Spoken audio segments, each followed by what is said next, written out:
Hello guys, I am back again और आज हम बात करने वाले हैं PS5 के बारे में। सो गाइस, इतने सारे डिलेज़ के बाद, इतनी देर वेट करने के बाद सोनी ने फाइनली 11 जून को PlayStation 5 रिवील कर दिया है।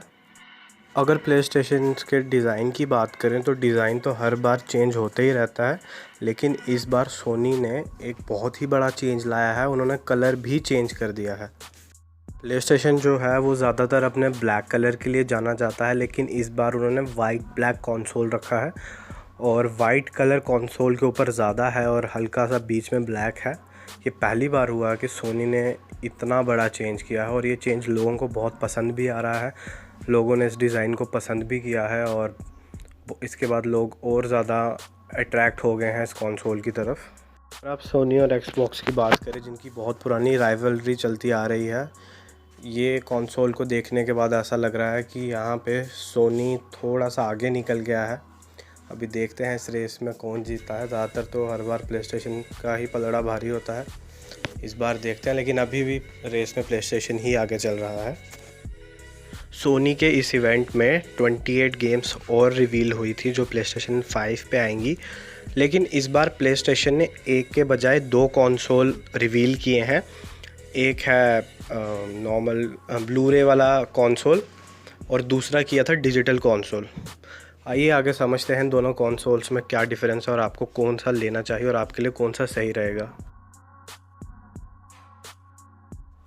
सबसे पहले हम यहाँ पे ब्लू रे वाले कंसोल की बात करेंगे जिसमें डिस्क लगती है, और वो कंसोल डिजिटल वाले कंसोल से थोड़ा महंगा होगा। 5-10 हज़ार का उनमें फ़र्क हो सकता है, ऐसा सुनने को आ रहा है। और उस कंसोल के लिए आपको ना ही PS प्लस मेंबरशिप ख़रीदनी पड़ेगी और ना ही आपको हाई स्पीड इंटरनेट चाहिए, अनलेस आप ऑनलाइन गेमिंग नहीं करते हो। अब हम डिजिटल कंसोल की बात करेंगे। डिजिटल कंसोल में आपकी ब्लू रे वाली डिस्क नहीं लगती, आप उसमें फ़िज़िकल डिस्क नहीं लगा सकते और इस कंसोल में तो उन्होंने जगह ही नहीं दी है।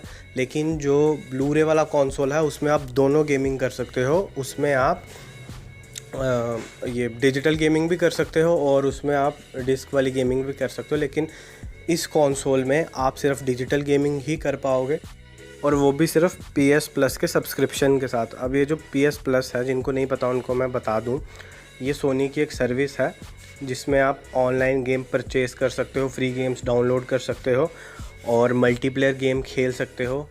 अगर आप डिजिटल कंसोल के साथ जा रहे हो तो अगर आपके पास सोनी की मेंबरशिप नहीं है, ये 3 महीने में और आई थिंक 6 महीने और 1 साल में आती है और 1 मंथ वाली भी आती है। ये 4 इसके पैक होते हैं, जो आप लेना चाहो आप उसके साथ जा सकते हो। अगर आपके पास PS प्लस की मेंबरशिप नहीं होगी तो आप डिजिटल कंसोल में गेमिंग नहीं कर पाओगे। ऑनलाइन गेमिंग तो भूल ही जाओ। अगर आपको ऑनलाइन गेमिंग दोनों कंसोल में से किसी में भी करनी है तो आपके पास PS प्लस की मेंबरशिप होनी चाहिए। अब दोनों कंसोल में से किसी एक के ड्रॉबैक की बात करें तो डिजिटल वाले कंसोल के ड्रॉबैक यहाँ पर ज़्यादा हैं, क्योंकि अगर आपका कोई फ्रेंड है जो प्लेस्टेशन लेता है, अगर आप उससे कोई CD लेना चाहते हो तो वो आप उससे नहीं ले पाओगे, क्योंकि आपके कंसोल में CD लग ही नहीं सकता। ब्लू रे का डिस्क कोई भी नहीं लग सकता, उसमें स्लॉट ही नहीं है CD का। तो आप जो गेम डाउनलोड करके रखोगे सिर्फ आप वो ही खेल सकते हो। लेकिन वहीं अगर आप ब्लू रे वाले कंसोल की बात करो, CD वाले कंसोल की बात करो, तो वहाँ पे वो दोनों खेल सकते हैं। वो CD ले भी सकते हैं, किसी को दे भी सकते हैं अपनी CDs, और डाउनलोड करके भी खेल सकते हैं। तो यहाँ पे जो ड्रॉबैक है वो डिजिटल वाले कंसोल का ज़्यादा है। अगर आप पैसे बचा के डिजिटल वाला कंसोल अभी ले लोगे तो इन फ्यूचर आपके उस कंसोल के ऊपर डबल पैसे लगेंगे, क्योंकि आपको हर बार गेम डाउनलोड करने के लिए वो मेंबरशिप लेनी होगी। लेकिन ब्लू रे में वो कंपलसरी नहीं है। वो अगर आपको ऑनलाइन गेमिंग करनी है, कोई ऑनलाइन गेम परचेज़ करनी है, डाउनलोड करनी है, उसके लिए वो ज़रूरी है। लेकिन डिजिटल कंसोल में तो आपको जब गेम डाउनलोड करनी होगी तो आपको उसकी सब्सक्रिप्शन लेनी ही होगी।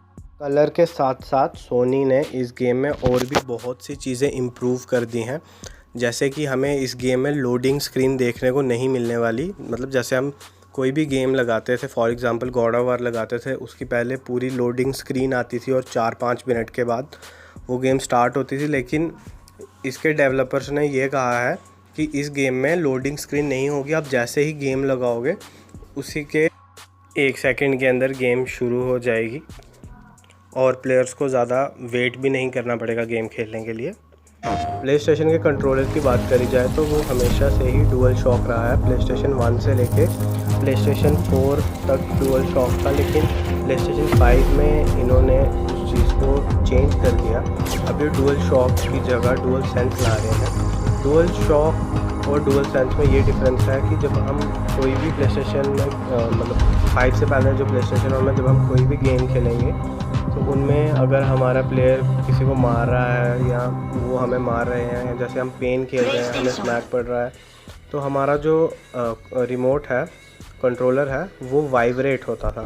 लेकिन अब जब हम कोई भी गेम खेलेंगे, जैसे हमारा प्लेयर बर्फ़ के ऊपर चल रहा है, पानी में चल रहा है, तो वो हमें फील होगा वैसे ड्यूल मतलब हमें ऐसे सेंस होगा कि जैसे कि अगर कोई तेज़ भाग रहा है तो वो हमें पता लगेगा, वैसी फ़ील आएगी, ऐसा डेवलपर्स ने कहा है।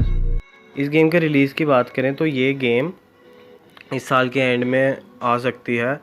जैसा माहौल अभी चल रहा है, हम सबको पता है कि 2020 में कितना कुछ हो गया है, लेकिन अगर सब कुछ सही रहा तो जिस डेट पे, अभी डेट तो कुछ कंफर्म हुई नहीं है, मतलब उन्होंने एंडिंग बताई है साल की, तो हो सकता है कि ये गेम रिलीज़ हो जाए, बहुत से चांस हैं।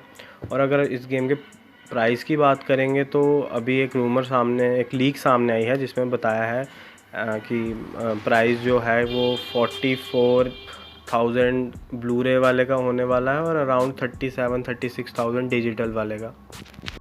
देखो यार, वीडियो के एंड में मैं आप लोगों से यही कहना चाहता हूँ कि अगर आप में से किसी को प्ले स्टेशन 5 लेना है तो वो अभी मत लो। जब तक इसका सेकंड वेरिएंट नहीं निकलता तब तक प्ले स्टेशन 5 मत लेना। अगर आप प्ले स्टेशन 4 को भी देखेंगे तो उसका जो फर्स्ट वेरिएंट था उसमें भी हीटिंग का प्रॉब्लम था, और जो PS3 के साथ Xbox 360 निकला था वो तो मतलब उसमें तो इतना ज़्यादा फॉल्ट था कि उनको एक बार रिलीज़ करने के बाद दूसरी बार फिर से उस कंसोल में जो जो प्रॉब्लम्स थे वो सारे कंसोल्स उनको फिर से नई डेट पे रिलीज़ करने पड़े थे। और बहुत सी चीज़ें होती हैं जो फर्स्ट कंसोल में नहीं होती और वो सेकंड कंसोल में होती है। अगर आप प्ले स्टेशन फैट को और प्ले स्टेशन स्लिम को अगर आप कंपेयर करोगे तो आपको पता चलेगा कि बहुत सा डिफरेंस है इन दोनों कंसोल में। तो मैं आपको यही बोलूँगा कि अगर आप अपने 40,000 तक इन्वेस्ट कर रहे हो किसी चीज़ के ऊपर तो आपको थोड़ा रुक जाना चाहिए, ज़्यादा जल्दी नहीं करनी चाहिए। और अगर आप ऐसा करोगे तो वो आई थिंक आपके थोड़े पैसे वेस्ट भी हो सकते हैं, लेकिन फिर भी अगर आप लेना चाहते हो तो ब्लू-रे वाले के साथ ही जाना। चलो फ्रेंड्स, आज की वीडियो में इतना ही, मिलते हैं नेक्स्ट वीडियो में, तब तक के लिए बाय बाय।